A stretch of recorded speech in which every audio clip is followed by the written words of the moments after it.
S ಅದು ಇಲ್ಲ, city round ಏನು ಮಾಡೋದು ಅವಶ್ಯಕತೆ ನನಗೆ ಗೊತ್ತಿದೆ ಅಲ್ಲ. ಈಗ ನಾನು ನಿನ್ನೆ ಕೂಡ ಇದನ್ನು ನಮ್ಮ ನೂತನವಾಗಿ ಚಾರ್ಜ್ ತೊಗೊಂಡಂಥ ಕಮಿಷನರಿಗೂ ಹೇಳಿದ್ದೀನಿ, ನಮ್ಮ GDA ಚೇರ್ಮನ್ ಅವರಿಗೂ ಹೇಳಿದ್ದೀನಿ. ನಾವು ಈ ಹೊಸ ಮಾಸ್ಟರ್ ಪ್ಲ್ಯಾನ್ನಲ್ಲಿ ದಯವಿಟ್ಟು ಮನಸ್ಸು ಬಂದಂಗೆ ನಮ್ಮ ಮೇಯರ್ ಅವರು ಕೂಡ ಇಲ್ಲಿದ್ದಾರೆ, ಅವ್ರಿಗೆ ಕೂಡ ನಾನು ನಿನ್ನೆ ಹೇಳಿದ್ದೀನಿ, ಕಾರ್ಪೊರೇಟರ್ ಇರ್ಬೋದು, ಜನಪ್ರತಿನಿಧಿಗಳಿರ್ಬೋದು, ಅವರ ಇಷ್ಟದ ಪ್ರಕಾರ ತಾವು ದಯವಿಟ್ಟು ಮಾಡೋಕ್ಕೆ ಹೋಗಬೇಡಿ. ಮಾಸ್ಟರ್ ಪ್ಲ್ಯಾನ್ ಏನಿದೆ ಅದನ್ನು ಖಾಸಗಿ ಸಂಸ್ಥೆಗಳನ್ನು ಅರ್ಬನ್ ಪ್ಲ್ಯಾನರ್ಸ್ ನಾವು ಹೈರ್ ಮಾಡೋಣ ಅಂತ ಈಗಾಗಲೇ ಚರ್ಚೆ ಮಾಡಿದ್ದೀವಿ. 3 ಪ್ಲ್ಯಾನರ್ಸನ್ನು ಕೂಡ ನಾವು ಅರ್ಬನ್ ಡೆವಲಪ್ಮೆಂಟ್ ಪ್ಲ್ಯಾನರ್ಸ್ ಕೂಡ ಖಾಸಗಿಯಾಗಿ ನಾವು ನೋಡಿದ್ದೇವೆ. ಅವರ ಮಾನದಂಡಗಳು ಏನಿದೆ ಅಂದ್ಬಿಟ್ಟು UD ಇಂದ ಕೂಡ ನಾವು ಕೇಳ್ಕೊಂಡಿದ್ದೇವೆ. ಅವರು ಓಕೆ ಅಂದರೆ ಯಾರಾದರೂ ಒಬ್ಬರನ್ನ ನಾವು ಕನ್ಸಲ್ಟೆಂಟಾಗಿ ತೊಗೊಂಡು ನೀವು ಹೇಳ್ದಂಗೆ UGD, electricity, smart city, mobility, air quality ಇವೆಲ್ಲನೂ ಕೂಡ ಮಾನದಂಡಗಳನ್ನು ಇಟ್ಕೊಂಡು ನಾವು ಹೊಸ ನೀಲಿ ನಕ್ಷೆಯನ್ನು ತಯಾರು ಮಾಡ್ತಾಯಿದ್ದೀವಿ. ಬಹುಶಃ ನಮ್ಗೆ ಇನ್ನೂ ಒಂದು 4-5 ತಿಂಗಳು ಮಿನಿಮಮ್ ಬೇಕಾಗುತ್ತೆ ಆ ನೀಲಿ ನಕ್ಷೆಯನ್ನು ನೋಡಲಿಕ್ಕೆ. ಅಪ್ರೂವ್ ಮಾಡಲಿಕ್ಕೆ ಇನ್ನೂ 1-2 ತಿಂಗಳು ಆಗ್ಬೋದು.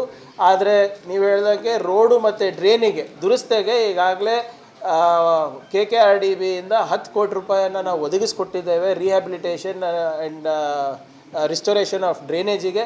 ರೋಡಿಗೆ ಕೂಡ ನಾವು ಮನವಿ ಮಾಡ್ಕೊಂಡಿದ್ದೇವೆ, ಅದನ್ನು ಕೂಡ 1 ತಿಂಗಳು ಒಳಗಡೆ ಬರುತ್ತೆ. ಪೀಕ್ ಏನು ನಮಗೆ ಈ ಸಮ್ಮರ್ನಲ್ಲಿ ಕೆಲಸ ಆಗಬೇಕು ಅಷ್ಟರಲ್ಲಿ ಅಟ್ಲೀಸ್ಟ್ ರಿಸ್ಟೋರೇಷನ್ ವರ್ಕನ್ನು ನಾವು ಮಾಡ್ತೀವಿ.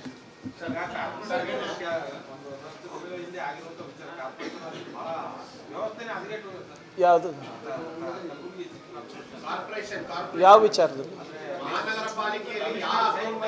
ಅದು ಅದೇ ಒಂದು ಕೋಟಿ ರೂಪಾಯಿದು ಈಗ ಯಾರೋ PA ಅವನು ಮಾಡಿದ್ದಾನೆ ಫೋರ್ಜರಿ ಅಂತ ಬಂದಿದೆ. ಅದು ಈಗ ಇಲ್ಲ ಈಗ ನೋಡಿ ಯಾರು ಇಲ್ಲ ನೋಡಿ, ಜವಾಬ್ದಾರಿ ನಾವೇ ತಗೋಬೇಕಾಗುತ್ತೆ. ಅದರಲ್ಲಿ ನಾವೇನು ಇಲ್ಲ ಸರ್, ಎಲ್ಲರಿಗೂ ಅವ್ರವ್ರ ಫೈನಾನ್ಷಿಯಲ್ ಡಿಸ್ಕ್ರಿಷನ್ ಪವರ್ಸ್ ಅಂತ ಇರುತ್ತೆ.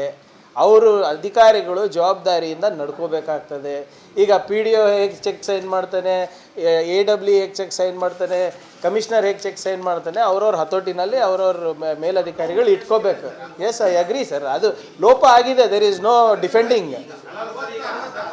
ಇಲ್ಲ, ಬಟ್ ಅದು ಸ್ಟಾಪ್ ಮಾಡಿಸಿದೆ ಅಲ್ಲ. I don't think Avinash we have recovered the money ಅಲ್ಲ. 31 lakhs ರಿಕವರ್ ಆಗಿದೆ. ಇಲ್ಲ, ಅದನ್ನು ಕೂಡ ಅಭಿಯಾನ ನಾನು ಮಾಡಿದ್ದೇನೆ ನಮ್ಮ ಇಲಾಖೆಯಲ್ಲೇ ಕೂಡ. ಈಗ ಎಕ್ಸಾಂಪಲ್ ಉದಾಹರಣೆಗೆ, ಯಾಕಂದರೆ ಇದು ನಾನು ಒಂದು 3 ತಿಂಗಳಿಂದ ನಾನು ಮಾಡ್ತಾ ಇರೋದು. ಇದು ಪ್ರಕರಣ ಬೆಳಕಿಗೆ ಬಂದಿದೆ ಅಂತಲ್ಲ, ಯಾರ್ಯಾರು ನಮ್ಮ ಡಿಪಾರ್ಟ್ಮೆಂಟ್ಗಳಲ್ಲಿ ಎಷ್ಟೆಷ್ಟು ಅಕೌಂಟ್ಗಳನ್ನು ಓಪನ್ ಮಾಡಿದ್ದಾರೆ, ಯಾವ್ದು ರಿಡಂಡೆಂಟ್ ಇದೆ ಯಾವುದಿಲ್ಲ ಅಂತ ನಿಮಗೆ ಕೇಳಿ ಆಶ್ಚರ್ಯ ಆಗ್ಬೋದು. ಪ್ರತಿ ಗ್ರಾಮ ಪಂಚಾಯತ್ನಲ್ಲಿ ಏನಿಲ್ಲ ಅಂದರೆ on on average through out the state ಏನಿಲ್ಲ ಅಂದರೂ 9 ಅಕೌಂಟ್ಗಳಿವೆ. 9 ನೀವು ಹೇಳ್ದಂಗೆ ಸ್ಕೀಮ್ ವೈಸ್ ಇದೆ, 15 ಫೈನಾನ್ಸ್ ಇದೆ. ಯಾರೋ ಅಧ್ಯಕ್ಷ ಬಂದ ಅವ್ರ ಜೊತೆ ಚೆನ್ನಾಗಿದ್ದಾರೆ ಅಂತ ಅವ್ರು ಮಾಡಿದ್ರು. GP, TP, ZP, UD ಅಂದರೆ ಅರ್ಬನ್ ಲೋಕಲ್ ಬಾಡೀಸ್ ಎಲ್ಲನೂ ನಾವು ನೋಡಿದ್ರೆ ಸಾವಿರಾರು ಅಕೌಂಟ್ಗಳಿದೆ. ಸೊ ಅದನ್ನು ನಾವು ರ್ಯಾಷನಲೈಸ್ ಮಾಡಿಬಿಟ್ಟು ಈಗ ನಮಗೆ 3 ಅಕೌಂಟ್ ಬೇಕಿದ್ರೆ 3 ಇಡಿ ಅಂತಲೂ ಕೂಡ ನಾವು ಆದೇಶ ನೀಡಿದ್ದೇವೆ. ಯಾಕಂದರೆ ಇದು ಭಾಳ ವರ್ಷಗಳಿಂದ ಈ ಪ್ರವೃತ್ತಿ ಬೆಳೆಸ್ಕೊಂಡು ಬಂದಿರೋದ್ರಿಂದ ಇವೆಲ್ಲನೂ ನಿಯಂತ್ರಣ ಮಾಡಲಿಕ್ಕೆ ಸ್ವಲ್ಪ ಸಮಯ ಆಗುತ್ತೆ. ಯಾಕಂದರೆ ಅವರು ಕೂಡ ಅವರಿಗೆ ಗೊತ್ತಿಲ್ಲ ಬ್ಯಾಂಕ್ದವ್ರಿಗೆ ನಾವು ಅಕೌಂಟ್ ಅವ್ರ ಬಲ್ಲಿ ಅಕೌಂಟ್ ಅದ ಅಂತ. ಸೊ ದುರುಪಯೋಗ ಆಗೋದು ಸಹಜ. ಸೊ ಮೊದಲೇ ಏನೋ ಹಂತದಲ್ಲಿ ಬ್ಯಾಂಕ್ ಅಕೌಂಟ್ಸ್ ಎಲ್ಲೆಲ್ಲಿದೆ ಏನೇನಿದೆ ಅದು ಐಡೆಂಟಿಫೈ ಮಾಡಿಬಿಟ್ಟು ಯಾವ್ದು ಬೇಕಿದೆ ಯಾವ್ದು ಬೇಕಿಲ್ಲ ಅಂದ್ಬಿಟ್ಟು ಅದನ್ನು ಐಡೆಂಟಿಫೈ ಮಾಡಿದ್ಮೇಲೆ ಸ್ಕೀಮ್ ವೈಸನ್ನು ನಾವು ನೋಡ್ತೀವಿ.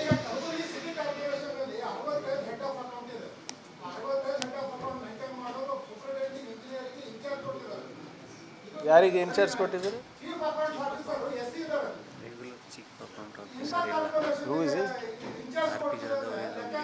ಯಾರಿಗೆ ಅವ್ರಿಗೆ ಯಾಕೆ ಕೊಟ್ಟಿದ್ದೀರಿ?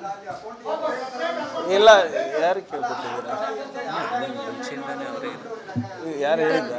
Okay, no that is okay. C the valid point. ಇವೆಲ್ಲ ನೋಡಪ್ಪ ಕೇಳಿ ಮಾಡಿದ್ರೆ ಗೊತ್ತಾಗ್ತದೆ, ನಮಗೂ ಮುಜುಗರ ಆಗ್ತದಲ್ಲ. ಇಲ್ಲ, ಅರ್ಥ ಆಯಿತು. ಈಗ ಲೋಕಾಯುಕ್ತ ಮೊನ್ನೆ ಟ್ರ್ಯಾಪ್ ಆಗಿದೆ ಅಂಥವ್ರಿಗೆ ನಾವು ಕೊಟ್ಟರೆ ಹೆಂಗೆ?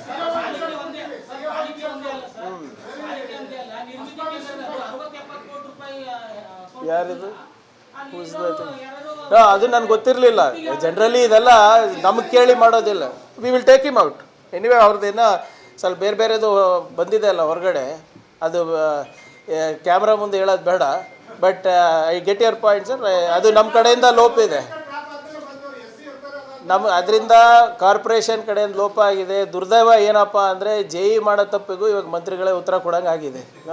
ನಾವೇನು ಮಾಡೋದು? ಇವೆಲ್ಲ ನಮಗೆ ಕೇಳಿ ಮಾಡಿದ್ರೆ ಇಂಥವು ಆಗೋದಿಲ್ಲ. ಈಗ ಅವ್ರವ್ರ ಡಿಸ್ಕ್ರಿಷನ್ ಪ್ರಕಾರ ಮಾಡ್ತಾರೆ. ನಾವೇನು ಮಾಡೋದು ಹೇಳ್ರಿ? ಲುಕ್ ಎಟ್ ನನ್ನ ವ್ಯವಸ್ಥೆನೂ ಯೋಚನೆ ಮಾಡಿ. ಇದು ನಾನು is this my responsibility? I am sitting and answering for them. ಅದಕ್ಕೆ ನೋಡಿ, whatever it is, I am district in charge minister. I will do it. I will ನಾವು ಯಾವುದು ಸರ್?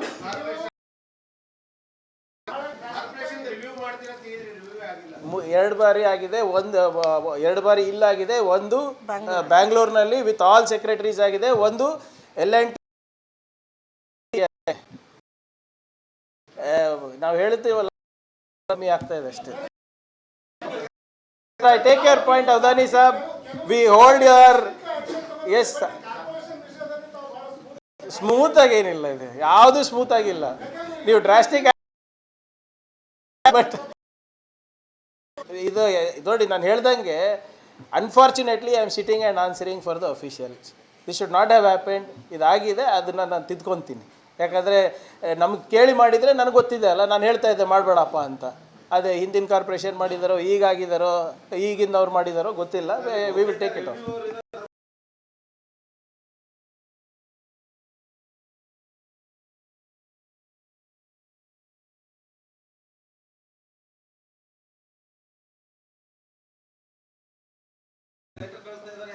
ಯಾವ್ದು ಲೆಟರ್ ನಾನು ನೋಡಿಲ್ಲ. ಇಲ್ಲಿ ಚೆಕ್ ಅಂದೆ ಗೊತ್ತಾಯ್ತು. 2 ವರ್ಷ ಇಲ್ಲಿವರೆಗೂ ಅಲ್ಲಿ ಹಿಂದಿಂದ ಎಲ್ಲ ಸ್ಕೀಮ್ಗಳು ಅಂಥವೇ ಅದ ಹಿಂದಿನ ಸರ್ಕಾರ.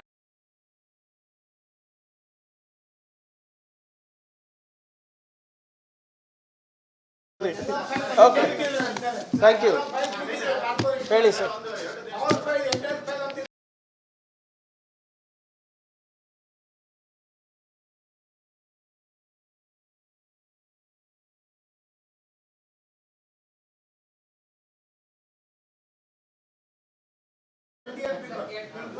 ಯಾರು ಮಾತಾಡ್ತಾ ಇದ್ರೆ ಅದು ಗೊತ್ತಾಗ್ತಾ ಇಲ್ಲ ನನಗೆ.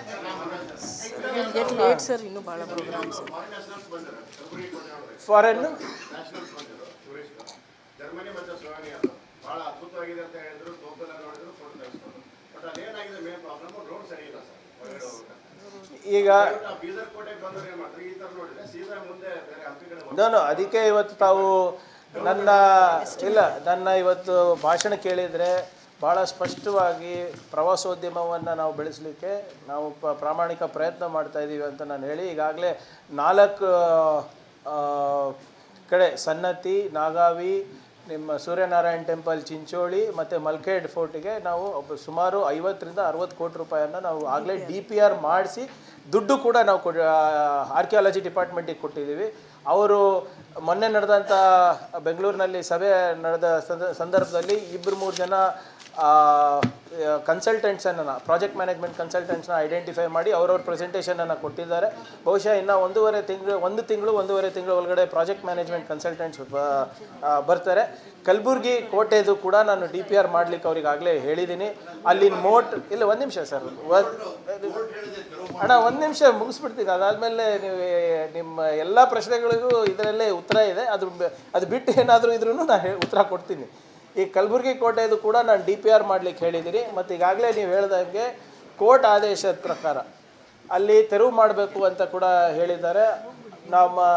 ನಾವು ಸ್ವಲ್ಪ ಅಲ್ಲಿ ಇರುವಂಥ ಎಲ್ಲ ಜನರಿಗೆ ಕೂಡ ನಮ್ಮ GDA ಚೇರ್ಮನ್ ಅವರಿಗೆ ಮತ್ತು ಬೇರೆಯವರಿಗೆಲ್ಲ ಮಾತಾಡಿ ಅವರಿಗೆ ಎಲ್ಲಿ ನಾವು ಅಕಾಮಿಡೇಟ್ ಮಾಡ್ಬೋದು ಅಂತ ಕೂಡ ನಾವು ಒಂದು ನೀಲಿ ನಕ್ಷೆಯನ್ನು ಹಾಕ್ಕೊಂಡಿದ್ದೀವಿ. 2-3 ಕಡೆ ನಾವು ನೋಡಿದ್ದೀವಿ. ಅದನ್ನು ಅವರಿಗೆ ಒಂದು ಸರಿ ನೋಡ್ಕೊಂಡ್ಮೇಲೆ ಅವರಿಗೆ ಸ್ಥಳಾಂತರ ಮಾಡೋದು ಈಗ ಕೋರ್ಟ್ ಆದೇಶ ಇರೋದ್ರಿಂದ ಅದನ್ನು ಕೂಡ ನಾವು ಮಾಡ್ತೀವಿ.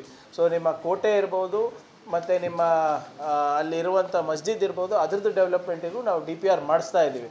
So 100% within the next 2 years ಇನ್ನೂ ನಮ್ಮ 7 ಗುಂಬಸ್ದು ಕೂಡ DPR ಮಾಡ್ತಾ ಇದ್ದಾರಲ್ಲ, 7 ಗುಂಬಸ್ದು ಕೂಡ DPR ಮಾಡ್ತಾ ಇದ್ದಾರೆ. ಸೊ ಇನ್ನೂ 1.5-2 ವರ್ಷದಲ್ಲಿ ಏನಿಲ್ಲ ಅಂದರೂ ಕನಿಷ್ಠ 100 ಕೋಟಿ ರೂಪಾಯಿ ಖರ್ಚು ಮಾಡಿ ಕಲಬುರಗಿಯ ಆರ್ಕಿಯಾಲಜಿಕಲ್ ಸೈಟ್ಸನ್ನು ನಾವು ರಿಸ್ಟೋರ್ ಮಾಡುವ ನಿಟ್ಟಿನಲ್ಲಿ ಕೆಲಸ ನಾವು ಮಾಡ್ತಾ ಇದ್ದೀವಿ ಆಗಲಿ. ನಾವು ಸುಮ್ಮನೆ ಹೇಳೋದಲ್ಲ, DPR ಆಗಿದೆ, ದುಡ್ಡು ಕೊಟ್ಟಿದ್ದೀವಿ, ಕೆಲಸ ಪ್ರಾರಂಭ ಮಾಡಬೇಕಷ್ಟೆ. ಸೊ ಕಲಬುರಗಿ ಕೋಟೆ ಇರ್ಬೋದು, ನಿಮ್ಮ ನಾಗಾವಿ ಇರ್ಬೋದು, ಮಲ್ಕೇಡ್ ಇರ್ಬೋದು, ಕಾಳ್ಗಿ ಇರ್ಬೋದು, ನಿಮ್ಮ ಝೂ ಇರ್ಬೋದು, ನಮ್ಮ ಟ್ರೀ ಪಾರ್ಕ್ಗಳಿರ್ಬೋದು, ನಿಮ್ಮ ಇದ್ಯಾವುದು ಮೊನ್ನೆ ಲೇಕ್ ನೋಡ್ಕೊಂಡು ಬಂದ್ವಲ್ಲ ದರ್ಯಾ, ಖಾಜಾ ಕೋಟ್ನೂರು ಇರ್ಬೋದು, ಮತ್ತು ಶರಣಬಸಪ್ಪ ಕೆರೆ ಇರ್ಬೋದು, ಇವೆಲ್ಲನೂ ಕೂಡ ಡೆವಲಪ್ಮೆಂಟಿಗೆ DPRಗಳು ರೆಡಿ ಇದೆ ಸರ್. ಮೊದಲೇ DC ಅವರೆಲ್ಲ ಅಲ್ಲಿ ಹೋಗಿ ಅಲ್ಲಿ ಜನಕ್ಕೆ ಶಿಫ್ಟ್ ಮಾಡೋಕೆ ಎಲ್ಲ ವ್ಯವಸ್ಥೆ ಎಲ್ಲ ಮಾಡಿದೀವಿ ಅಂತ ಹೇಳಿದ್ರು. ಬಟ್ ಅಲ್ಲಿ ಜನ ಶಿಫ್ಟ್ ಆಗೋಕೆ ತಯಾರಲ್ಲ. ತಮಗೆ ನೆನಪಿದ್ರೆ ನಾ ಹಿಂದಿನ ಸಾರಿ ಪ್ರವಾಸೋದ್ಯಮ ಸಚಿವನಿದ್ದಾಗ ನಾನು ಮೊದಲೇ ಪ್ರಯತ್ನ ನಾನು ಅವಾಗ ಮಾಡಿದ್ದೆ. ಅವಾಗ ಕೋರ್ಟ್ ಆರ್ಡರ್ ಇರಲಿಲ್ಲ. ಅವಾಗ ಕೂಡ ಅವರಿಗೆ ಮನವೊಲಿಸಿದ್ದೆ, ನಾವು ಇದು ಮಾಡ್ತೀವಿ. ಪ್ರಾಬ್ಲಮ್ ಏನಂದರೆ ನಾವು ಕೊಡ್ತಾ ಇರೋದು ಜಾಗಕ್ಕೆ ಭಾಳ ದೂರ ಆಗುತ್ತೆ. ನಾವು ಇವಾಗ ಸಿಟಿ ಸೆಂಟ್ರ್ನಲ್ಲಿ ಇದ್ದೀವಿ, ನಮಗೆ ಸಿಟಿ ಸೆಂಟ್ರ್ನಲ್ಲಿ ಕೊಡಿ ಅಂತ. ಅವರು ಸಿಟಿ ಸೆಂಟ್ರ್ನಲ್ಲಿ ಕೊಡಲಿಕ್ಕೆ ಎಲ್ಲೂ ಕೂಡ ನಮಗೆ ಅವಕಾಶ ಇಲ್ಲ. ಸ್ಲಮ್ ಬೋರ್ಡ್ದಿರ್ಬೋದು ಅಥವಾ ಬೇರೆ ಹೌಸಿಂಗ್ ಪ್ರಾಜೆಕ್ಟ್ಸ್ಗಳು ಅಷ್ಟು ಇದು ಇಲ್ಲ. ಆದರೂ ಕೂಡ ನಾವು ಅವರಿಗೆ ಈಗ ಕಾನೂನು ಆದೇಶ ಇರೋದ್ರಿಂದ ಅವ್ರಿಗೆ ಮನವೊಲಿಸಿ ನಾವು ಮಾಡಿಸ್ತೀವಿ.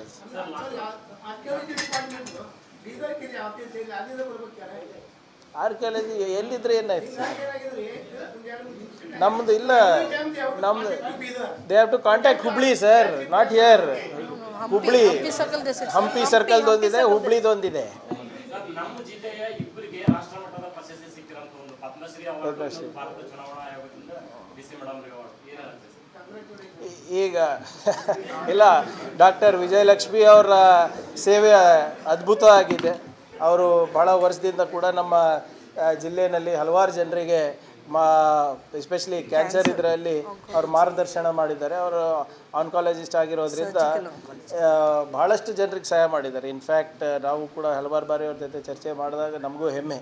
ಸೊ ಅದನ್ನು ಅವರ ಒಂದು ಸೇವೆಯನ್ನು ಗುರುತು ಇವತ್ತು ಭಾರತ ಸರ್ಕಾರ ನಮಗೆ ಅವರಿಗೆ ಪದ್ಮಶ್ರೀ ಕೊಟ್ಟಿದೆ ಅಂದರೆ ನಮ್ಮೆಲ್ಲರಿಗೂ ಒಂದು ಒಳ್ಳೆಯ ಹೆಸರು. ಅವರಿಂದ ಇನ್ನೂ ಹೆಚ್ಚು ಜನರು ಪ್ರೇರಣೆ ಆಗ್ತಾರಂತ ನನ್ನ ನಂಬಿಕೆ ಇದೆ. ಯಾಕಂದರೆ ಆರ್ಟಿಕಲ್ 371J ಪುಣ್ಯದಿಂದ ಈ ವರ್ಷವೇ ನೋಡಿ ನಮಗೆ 1000 ಸೀಟ್ ಸಿಕ್ಕಿದೆ, 1000 ಸೀಟ್ಸ್. ಸೊ ಆದ್ದರಿಂದ ಇಂಥ ಪ್ರಶಸ್ತಿಗಳು ನಮ್ಮ ಜನರಿಗೆ ಸಿಕ್ಕಿದಾಗ ನಮಗೂ ಹೆಮ್ಮೆ, ಮತ್ತು ಅವರು ಕೂಡ ನಮ್ಮ ಭಾಗದ ಯುವಕರಿಗೆ ಯುವತಿಯರಿಗೆ ಸ್ಫೂರ್ತಿ ಆಗ್ತಾರೆ. ಒಂದನೇದು. ಎರಡನೇ, ತಾವು ಹೇಳ್ದಂಗೆ ನಮ್ಮ ಚುನಾವಣೆ ಆಯೋಗದಿಂದ ನಮ್ಮ ಜಿಲ್ಲಾಧಿಕಾರಿಗಳಿಗೆ, ಫೌಜಿ ಅವರಿಗೆ ಕೂಡ ಇವತ್ತು ಅವಾರ್ಡ್ ಸಿಕ್ಕಿದೆ. ಸೊ ಅದನ್ನು ಕೂಡ ಯಾವುದು ಅದು ನಂದೇನು ಸಂಬಂಧ, ಅದು ಆ ಚುನಾವಣೆ ಆಯೋಗಕ್ಕೆ ಕೇಳಬೇಕಲ್ಲ. ಸೊ ಅದರಿಂದ ಏನೇ ಇದ್ದರೂ ಕೂಡ ಒಂದು ನೋಡಿ, ಆಡಳಿತ ಅನ್ನೋದು ನಿಂತು ನೀರು ಆಗೋಕ್ಕಾಗಲ್ಲ, ನಿರಂತರವಾಗಿ ನಡೀತಾ ಇರಬೇಕು. ಕೆಲವು ಸೂಕ್ಷ್ಮಾಂಶ ಏನು, ಕೆಲವು ಪ್ಯಾರಾಮೀಟರ್ಸ್ನ ನಾವು ಮುಂದಿರ್ತೀವಿ, ಕೆಲವುದ್ರಲ್ಲಿ ಹಿಂದಿರ್ತೀವಿ. ಅದನ್ನು ನಾವು ಸರಿಪಡಿಸ್ಕೊಂಡು ಹೋಗಬೇಕು. ಇವತ್ತು ನಮ್ಮ ಜಿಲ್ಲಾಧಿಕಾರಿಗಳಿರ್ಬೋದು, ನಮ್ಮ ಆಡಳಿತಕ್ಕೆ ಒಂದು ಅವ್ರ ಇಡೀ ತಂಡಕ್ಕೆ ಒಂದು ಛಾಪು, ಒಂದು ಮೊಹರನ್ನು ಕೇಂದ್ರ ಸರ್ಕಾರದವರು ಹಾಕಿದ್ದಾರೆ, ಎಲೆಕ್ಷನ್ ಕಮಿಷನ್ ಅವರು ಹಾಕಿದ್ದಾರೆ. ಸೊ ಅದನ್ನು ನಾವು ಒಪ್ಪಿಬಿಟ್ಟು ಅದಕ್ಕನ್ನು ನಾವು ಹೆಮ್ಮೆ ಪಡಬೇಕಲ್ಲ. ಆಗಿರೋದಕ್ಕೆ ಫಸ್ಟ್ ನಾವು ಧನ್ಯವಾದ ಹೇಳೋಣ. ಅದಾದಮೇಲೆ ಆಗ್ಲಾರ್ದಕ್ಕೆ ಆಮೇಲೆ ನೋಡೋಣ. ಹೇಳಿ ಸ್ವಲ್ಪ ಒಂದು ನಿಮಿಷ, ಅವ್ರು ಅವಾಗಿದ್ದು ಕೇಳ್ತಾ ಇದ್ದಾರೆ ಸರ್. ಒಂದು ನಿಮಿಷ. KDP ನಾವು 4 ಸರಿ ಕರೆದಿದ್ವಿ. 2 ಸರಿ BJP MLAಗಳು ಮುಂದೂಡಿ ಅಂತ ಹೇಳಿದ್ರು. ಇನ್ನು 1 ಸರಿ ಕಲಬುರಗಿ ಕ್ಯಾಬಿನೆಟ್ ಆಯಿತು. ಮತ್ತು ಮೊನ್ನೆ ಏನೋ ಅಸೆಂಬ್ಲಿ ಆಯಿತು, ಏನಾಯಿತು ಇನ್ನೊಂದು ಬೆಳಗಾವಿ ಆಯಿತು, ಏನೋ ಒಂದು ಹೀಗೆ. ಸಾರಿ, ಶಿವರಾಜ್ ಸಿಂಗ್ ಚೌಹಾಣ್ ಅವರು ಮೊನ್ನೆ ಬಂದಿದ್ದರು, ಅದಕ್ಕೆ ಕ್ಯಾನ್ಸಲ್ ಆಯಿತು ಒಂದು ಸರಿ ನಮ್ಮ ಇದು. ಸೊ KDPಯನ್ನು ಮಾಡೋದು ಹೊರತು individual department, line department meeting ಅಂತೂ ನಿರಂತರವಾಗಿ ನಡೀತಾ ಇದೆ. ಮತ್ತು ನಾವು ಇನ್ನೊಂದು ಪ್ರಾಕ್ಟೀಸ್ ಏನು ಮಾಡ್ಕೊಂಡಿದ್ದೀವಿ ಅಂದರೆ, ಪ್ರತಿ ತಿಂಗಳು ಅಟ್ಲೀಸ್ಟ್ CEO ಅಥವಾ DC ಅವರು ಒಂದು ಸರಿ, depending on the department and depending on responsibility, ಬೆಂಗಳೂರಿನಲ್ಲಿ ನಾವು ಇಲಾಖೆ ಅಧಿಕಾರಿಗಳ ಸಮ್ಮುಖದಲ್ಲಿ ನಾವು ಮೀಟಿಂಗ್ ಮಾಡ್ತಾಯಿದ್ದೀವಿ. ಸೊ ಇವತ್ತು ಇವೆಲ್ಲ DPR ಬಗ್ಗೆ ಚರ್ಚೆ ಮಾಡಿದ್ವಲ್ಲ, ಇದೆಲ್ಲನೂ ಕೂಡ ಅದ್ರ ಫಲಶ್ರುತಿ. ಇವತ್ತು ವಸತಿ ಶಾಲೆಗಳನ್ನು ನಾವು ಅನೌನ್ಸ್ ಮಾಡ್ದಲ್ಲ, ಇವತ್ತೆಲ್ಲ ಅದ್ರ ಫಲಶ್ರುತಿ.